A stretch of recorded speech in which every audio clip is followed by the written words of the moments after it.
20.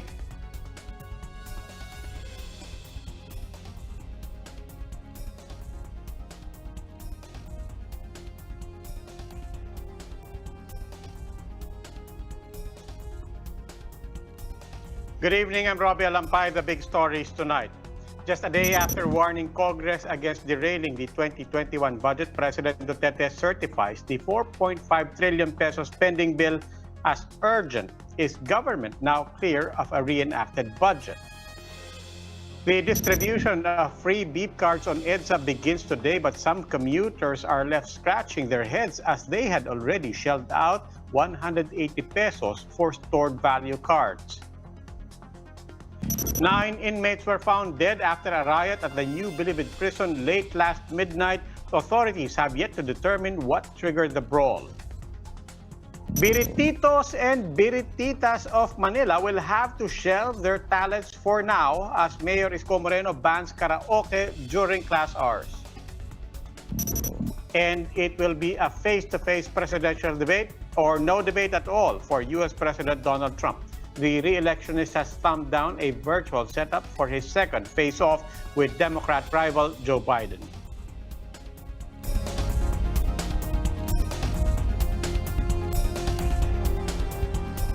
We begin tonight with President Duterte certifying the 2021 budget bill as urgent and calling for a special session to get it passed. What does that mean for the leadership tug-of-war at the lower house? Ria Fernandez has this report.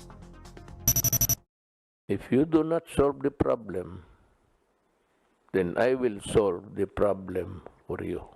I am not going to give a timeline. Hindi mga diktador lang gumagawa ng ganon. This was the stern warning of President Duterte to the lower chamber amid the continuing leadership row that led to a budget impasse. Responding to the chief executive, House Speaker Alan Peter Cayetano said they will pass the 2021 national budget on time. He assured the president that all the actions they have taken are legal and constitutional. Cayetano added that they are taking Duterte's statements and concern to heart for the welfare of the people. With this, he said the Congress can now continue deliberating the budget without politics and intrigue. But for Velasco, it would still be better to resume the plenary after it was abruptly terminated on Tuesday. This was also the call of Rizal Representative Jack Duavit, who leads the House contingent of the Nationalist People's Coalition. He stressed the importance of scrutinizing the national budget at the plenary instead of doing it virtually. The session hall is very big. We could utilize even the galleries if we were to go to work. Pero sa totoo lang, marami sa amin nahihiya na rin sa publiko na hindi kami makapasok physically, na ang frontliners naman natin from day one, walang tigil. Meanwhile, Duavit said the 42-member NPC still wants to stick to the term-sharing deal brokered by Duterte. According to the lawmaker, they will vote for Velasco as speaker should a need for an election arise. Currently, a resolution calling for an immediate resumption of session is making rounds at the lower house. For Albay Representative Edsa Lagman, the only way is for Duterte to tell the House that a term-sharing deal must be respected and honored. Just this afternoon, President Duterte certified the spending bill as urgent. Pala spokesman Harry Roque said the chief executive also called on Congress to conduct a special session from October 13 to 16 to continue budget deliberations. Ginawa po ito ng Presidente dahil importanteng maipasa sa batas ang proposed 2021 budget dahil ito po ang gagamitin natin laban sa COVID-19 pandemic. For News 5, Ria Fernandez, We Are One News. Lawmakers are trying to assure President Duterte that the country will not operate on a reenacted budget in 2021. In an interview with Sa Totoo Lang on 1PH, Cavite 2nd District Congressman Elpidio Barzaga Jr. said there will not be a repeat of the 2019 budget problems, especially now that there is a pandemic.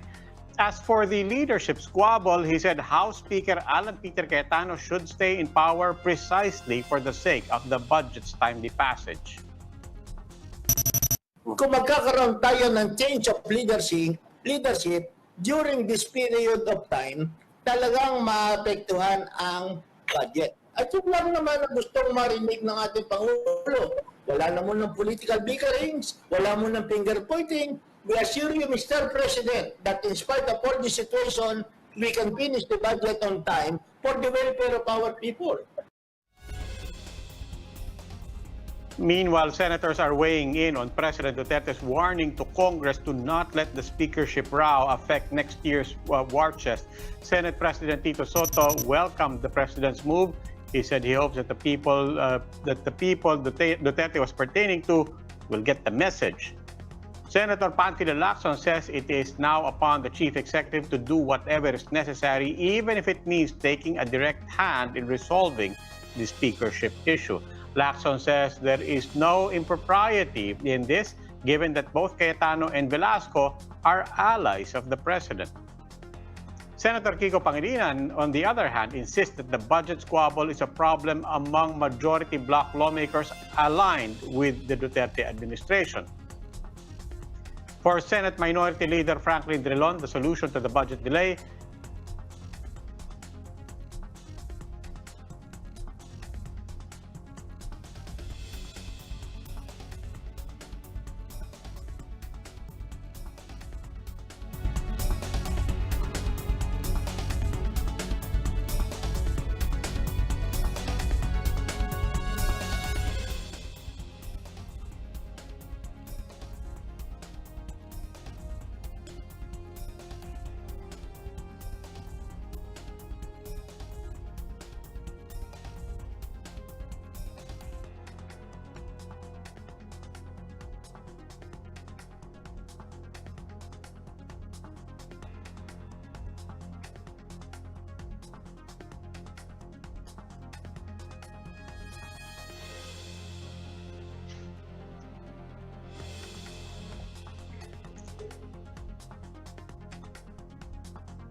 So take four pa rin ako?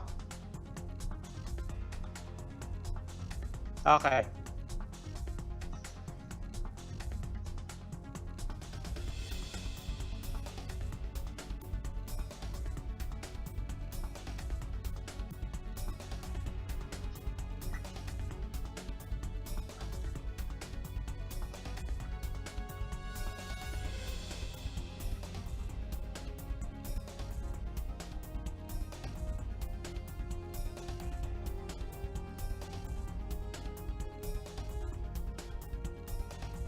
Five.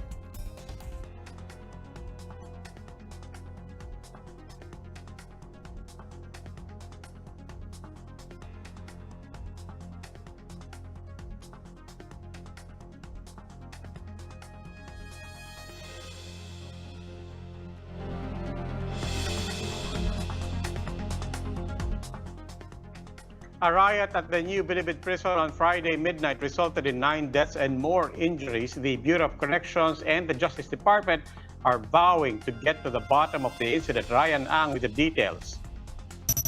9 convicts were found dead at a new Bilibid prison after a midnight riot stormed the Quadrant 4 of the maximum security compound. It was reportedly caused by a brawl between 2 rival gangs in the Quadrant. 6 of those who died were from the Sputnik gang, 2 were from Commando, and 1 was from an unidentified group. Bucor spokesperson Asik Gabriel Chaklag said the brawl started at around 1 a.m. and was only pacified at around 2:30 to 3 a.m. Ayun nga po, nandun kagad yung tropa ng Bucor, ng SWAT, at yung kasamahan natin, yung partners natin sa PNP.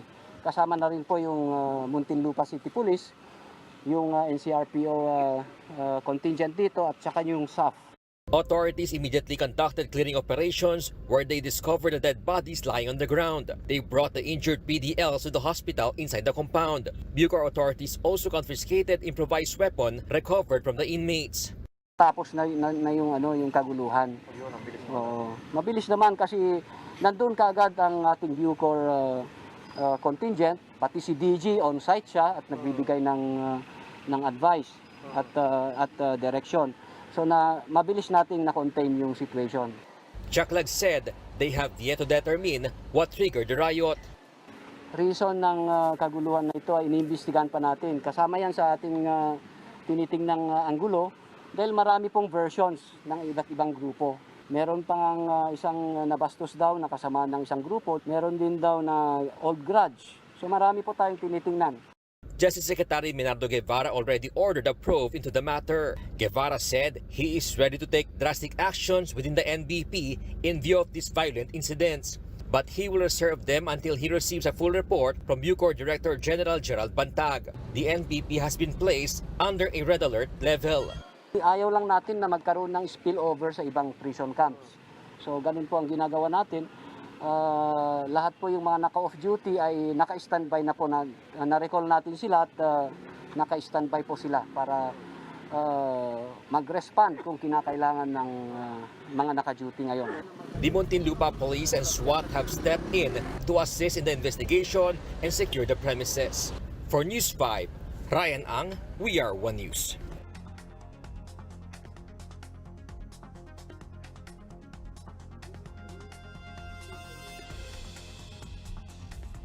We'll go for a quick break. When the big story returns, Beep Consortium AF Payments has started distributing 125,000 free Beep cards today. The LTFRB is looking at refunding those who had purchased stored value cards earlier.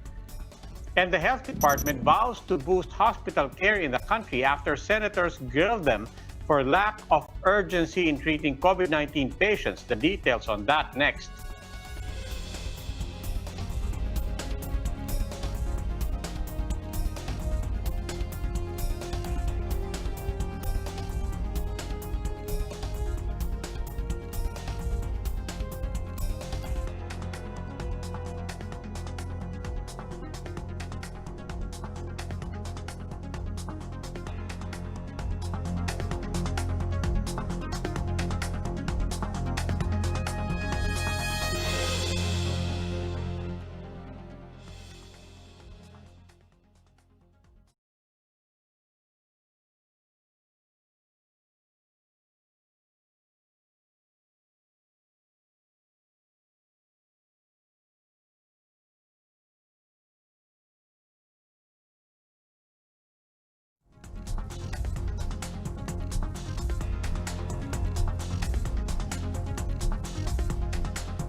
You're still watching The Big Story. I'm Robbie Alampay. The distribution of some 125,000 Beep cards along EDSA started today, but some commuters are disappointed as they had already purchased the costly cards before they were made free. Their sentiments in this report by Jenny Dongon. Commuters wearing face masks and shields lined up at the LRT Monumento station earlier today to get their free Beep cards. Among them was Mang Manny, who patiently waited for his turn to fill out the form provided by Beep Consortium AF Payments. Mang Manny said that even though cards are safer and more convenient, he couldn't buy one before due to its cost. Maghintay lang po ako, ilang minuto lang naman. Hindi naman kawalan sa akin yan. Mas malaki po mawawala kung di ako makakuha. Okay, sige po. 180 po ay 180. Sa hirap po ng buhay ngayon, malaking bagay na po. Lorna, another commuter, was disappointed. She said she had already purchased her own card for 180 pesos prior to the announcement that they will be distributed for free. Ang hirap kasi dati 13 pesos lang makakarating ka na sa papuntahan mo. Pagkabili ko nito, magkano lang ang pera ko, di 300 na lang. Binili ko pa nito. Tapos 2 beses ko lang nagamit, wala nang load. In response, the LTFRB said authorities are now studying the feasibility of providing refunds to commuters like Lorna. For now, the agency emphasized that all PUV operators using automatic fare collection system should not charge passengers for the cards. This means a commuter should only pay for the load without any convenience fee added on top of it. Recall that passengers complained about the 80 peso required payment for the card together with the 100 peso initial load. President Duterte had called on transportation authorities and companies to distribute the cards for free. Following his pronouncement, AF Payments has begun distributing today over 125,000 free cards along the EDSA busway and PITX in Parañaque. Despite this, the Transportation Department is pushing for the use of beep cards to minimize physical contact amid the pandemic. Swansing added that he is confident that many commuters will opt for the automated option, especially now that they will be given for free. For News 5, Jenny Dongon, We Are One News.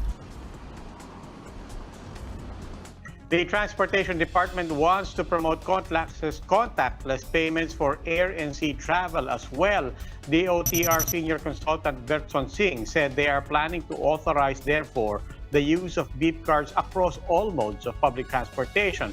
He says the DOTr is looking at rolling out cashless transactions outside of Metro Manila. Yan ang gusto mangyari ng departamento for that matter. Halimbawa, meron ka hawak na card na pwede mong gamitin pambayad sa pamasahe sa bus, pamasahe sa pambayad sa tren, pamasahe sa pambayad sa barko, at pamasahe sa pambayad sa aeroplano. Cashless transaction. And here are the other big stories today. Malacanang has welcomed the resignation of 43 senior officials of corruption-ridden PhilHealth. Spokesman Harry Roque branded the move as a display of decisiveness on the part of PhilHealth President and CEO Duterte Giran. Giran had directed all senior officers with salary grade 26 and above to quit their posts as part of the agency's reorganization. Labor Secretary Silvestre Bello clarifies that companies are still required to grant their employees the legally mandated 13th month pay. Speaking in Ted Filon and DJ Chacha's program on Radio 5 earlier today, Bello said the only exception is if the company is, quote, under distress. The Department of Labor is set to release guidelines next week on which companies can be classified as such. The Health Department is now assisting Russian Institute Gamaleya in its search for contract research partners in the Philippines. Health Undersecretary Maria Rosario Vergeres says this will help the manufacturer move forward with its application to conduct phase 3 clinical trials for Sputnik 5. Gamaleya has yet to submit documents needed by the vaccine expert panel to evaluate the first 2 phases of their trials. With the country recording more than 334,000 COVID-19 cases and 6,000 deaths, the Health Department wants to use a chunk of its budget on hospitals. Mianos Baños has this story. Senator Joel Villanueva grilled Secretary Francisco Duque about the country's COVID-19 fatalities in today's budget hearing. The senator pointed out that the deaths resulted from lack of urgent treatment. According to DOH data, more than 3,000 patients who died of the disease were not brought to hospitals. 76% of COVID patients that are in critical condition are not admitted to hospitals as of October 5, 2020. We find these statistics even more bothering considering, Madam Chair, that the DOH portal shows that as of October 6, 2020, 50% of ICU beds are still vacant. Parang nag-worsen pa ho. Duque admitted that there are still indeed a lot of COVID patients in limbo. But in his defense, Duque said Filipinos' healthcare-seeking habits may be at fault too. This should be attributable to the health-seeking behavior of most Filipinos, especially the poor, na naantay lang hanggat sa talagang maging malubang-malubha na po ang karamdaman bago po pumunta sa ospital. Moving forward, the health agency is now seeking to boost the country's primary health care facilities. The DOH and other attached agencies will receive 203.7 billion pesos. The Office of the Secretary of Health will get 127 billion pesos. Around 52 billion pesos will be allocated to the universal healthcare implementation and the government's COVID response. 2.5 billion pesos, meanwhile, will be used for the future vaccination of frontliners in public hospitals. The DOH vowed to prioritize the inoculation of 20 million poor Filipinos. This will cost 12.9 billion pesos, the agency estimated. PhilHealth, meanwhile, originally asked for a 138 billion peso budget for 2021, but the state insurer was only given 71 billion pesos. PhilHealth complained that it would not cut it, citing low collections this year. Lalo na po ngayong dumating ang pandemya, mas bumaba po yung collection namin, at the same time, mas malaki po ang benefit payout. So, sa pag-check po sa nawawala, napupunta naman po lahat sa ospital, at the same time, sa mga pasyente. Senator Amy Marcos slammed PhilHealth for being demanding, especially that it's under fire for corruption allegations. Marami po kasi sa aming mga kasamahan na nagsasabi na wag niyang bibigyan yung PhilHealth ng karagdagan pagkat nawawala naman lahat ng pera sa PhilHealth. Pati ang reserve fund na dapat puhunan, nabawasan ang nabawasan hanggat ito nga, mauubos na nga sa mga susunod na taon. The state insurer said it had already paid COVID hospitals 934 million pesos. It has yet to pay insurance claims worth 7.4 billion pesos. Reporting for News 5, Mean Los Baños, we are One News. Let's pause for a quick break. When the big story returns, Manila Mayor Isko Moreno wants to rid the neighborhood of karaoke noise during class hours especially. And a theme park in Hong Kong is trying to keep business afloat with this aquarium yoga. More on that when the big story returns.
Still watching The Big Story. I'm Robbie Alampay. Videoke kings and queens in the city of Manila will have to move their appointments with the karaoke mic until after school hours. That's according to the city's latest ordinance. How did neighborhood birititos and birititas react? Romel Lopez tells us in this report. Napirmahan na po ang ordinansa bilang 8688. Ipinagbabawal na ang paggamit ng karaoke mula Lunes hanggang Sabado. A creative way to announce a new ordinance. Leave it to the officials in the city of Manila. Under Manila Ordinance number 8688, the use of karaoke, videoke, and other sound system devices has been prohibited during class hours from 7 a.m. to 5 p.m. Monday to Saturday. The new ordinance is meant to address concerns of most parents as their kids shift to online learning. Alam mo naman ang Pilipino, di ba? Talagang tayo, mahilig tayong kumanta eh. So, lalo especially pag weekend, di ba? Maga pa lang, may nagkakantahan na para magkaroon ng focus ang aming mga mag-aaral sa lungsod ng Maynila at hindi sila ma-distract sa kanilang online classes. Violators of the said ordinance will be asked to pay fine of 1,000 pesos for the first offense, 2,000 pesos for the second, and 3,000 pesos for the third offense. Beriteros of Parola Tondo admit that they will be missing their usual singing sessions. Paano yan? Bawal na raw, okay lang sila. Ay, di. Sundin natin yung ordinansa kung ano ang utos ng natin. Aling Elpidia, who runs a videoke for rent service in the area, bid goodbye to her business for the meantime. Ang bukas po nito minsan alas 10, tapos nagsasara ako alas 6, minsan alas 7 ng gabi. Wala akong magagawa. Dito lang kami po kumukuha ng namin. But for residents and parents, turning out the videoke kings and queens in the neighborhood is a big help. Nag-online kasi yung mga bata. Nag-online class. Masyadong storbo. Pag malakas ang tugtog, sana ka maganda boses eh. Kaso balagong. Malago eh. Maganda yung pinatubad ni Mayor na yan. Para nga naman walang ingay sa maaga. Lalo na yung mga estudyante na nag-aaral ng online. Para hindi sila maperwisyo. The ordinance took effect Friday morning with just warnings and reminders for the city's underground singers. But come Saturday, expect left and right operations against those who will defy the city order. For News 5, Romy Lopez. We are One News. Fans of the Metro Manila Film Festival, or MMFF, can still look forward to catching this year's roster of films online. The movie festival is now choosing between 2 online streaming platforms for the release of the entries. The film festival is slated to begin on December 19. As for the 2020 MMFF parade, it will be taped at the Quezon City Circle with limited audience. Both the parade and the MMFF Awards night will be aired on TV5. There is nowhere to go but up for Filipina tennis ace Alex Ayala, who is well on her way to securing the top spot in the Juniors World Ranking of the International Tennis Federation. The 15-year-old Grand Slam champion is expected to climb 2 places in the world rankings from her number 4 spot after booking a semifinals ticket in the Junior French Open. Ayala bucked an opening set loss in the final 8 to win the match against Czech Republic's Linda Noskova. If she continues her pace and enters her first singles finals, Ayala could overtake current junior world number 1 Victoria Kasitsneva of Andorra. Ayala faces home bet Elsa Jacquemot today for a slot at the finals. U.S. President Donald Trump refuses to participate in the second presidential debate after it was changed to a virtual setup. Trump, who was hospitalized for 3 days after contracting COVID-19, branded as ridiculous and a waste of time his slated virtual debate with Democrat rival Joe Biden. He also expressed concern about being cut off mid-debate. The format was changed after Trump and several individuals in the White House contracted the disease. The president, who has not confirmed whether he has already tested negative for the virus, is mulling holding a rally this weekend in Florida, one of the coronavirus hotspots in the United States. Hong Kong's Ocean Park is trying to keep its head above water of losses brought about by the COVID-19 pandemic. The park has started offering fitness activities to keep its flagging business afloat. Here we can see a yoga group performing side planks, chair poses, and lunges against the vivid backdrop of a giant aquarium filled with sharks, manta rays, and other marine life. For the first time, the Ocean Park will also open hiking trails underneath its cable car ride, which overlooks the South China Sea. The 43-year-old theme park, along with Hong Kong Disneyland, have only reopened last September. And our favorite basketball league is set to return. Catch the PBA Bubble Games live on TV5 every Wednesday, Friday, and Sunday, and on One Sports and on PBA Rush Daily starting October 11. Games are also seen live via Facebook and YouTube live stream, Radio 5, and Signal Play. Meanwhile, you can also enjoy the new way of learning at home because DepEd TV is available for free to all Signal and satellite subscribers. Tune in to channel 149 for signal and channel 189 for satellite. And that wraps up today's big story. Catch us again on Monday, 8 p.m., signal channels 8 and 250. Please like our Facebook page, One News. For more in-depth analysis, visit our webpage, onenews.ph. I'm Robbie Alampay. We are One News. Good evening.